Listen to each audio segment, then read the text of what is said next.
Lady confronted for not wearing a mask claims she's a sovereign. Jianhao Tan fires back at haters.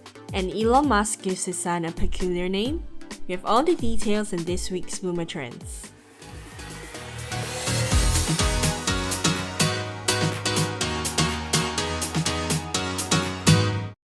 Hey everyone, welcome back to another episode of Bloomr Trends. It's another week of the circuit breaker, but this week we're learning a new word, sovereign. Remember this lady? This time she's caught in a heated argument with members of the public for not wearing a mask at Shunfu Market. When confronted, 40-year-old Paramjit Kaur was heard saying she's a sovereign. I'm a sovereign! I am a sovereign! But what exactly does being a sovereign mean? As Minister K. Shanmugam explains, it is a movement in the US where people reject any means of authority. As you would imagine, she was arrested shortly after and will be remanded at the Institute of Mental Health. Some internet drama happened early this week when Singaporean YouTuber Jianhao Tan stepped in to defend himself after netizens showed discontent towards his content.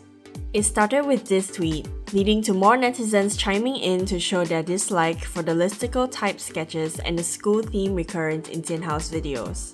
Though the tweet did not mention him, Jianhao eventually responded in a series of tweets mentioning that it is not the only type of content he makes. He even took it to Instagram saying, "I'm on YouTube, born from YouTube, bred in YouTube," and that if he were on a different platform, he'd be naming those videos differently. Well, what do you think? I think you should be checking out our Bloomr creators instead and show them some love. 20-year-old Malaysian Muhammad Azhar Ali was allegedly scammed of a NASA scholarship. He first tweeted about the apparent good news and even obtaining the title of a NASA citizen scientist. Many, including Malaysian ministers, congratulated him on Twitter. However, many were also skeptical of its legitimacy. Eventually, Azhar explained that he discovered it was actually a scam upon looking further into the ambiguous emails he received supposedly from NASA and from the National University of Singapore. While please be careful out there on the internet, scammers sure are getting crafty. In other regional news, leading television network of the Philippines, ABS-CBN, was forced off the air as part of a crackdown on news outlets critical of President Rodrigo Duterte's leadership. The move was met with heavy criticism for being an attack on press freedom, and drew outcries from the people, especially those living outside of the Philippines who treat the network as a home away from home.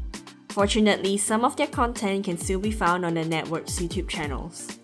On to more delightful news, Stephanie Meyer, author of the popular Twilight series, announced the arrival of the long-awaited companion novel Midnight Sun. Coming to readers this August, it was initially planned for release as the final entry of the series over a decade ago, but was shelved after its unedited manuscript was leaked. Meanwhile, SpaceX's CEO Elon Musk and Canadian singer Grimes welcomed the arrival of their son on Monday. However, it was the baby's name that made rounds on the internet. People thought it was merely a joke and speculated wildly on its pronunciation. Elon explained in an interview that it was actually pronounced X Æ A-12. And here's a breakdown from Grimes. Well, imagine shading optical answer sheets with that name. Alright, that's it for this week. It really seems like the internet can't get enough of Elon Musk and his son's name. Here are some memes. Remember to stay safe and healthy.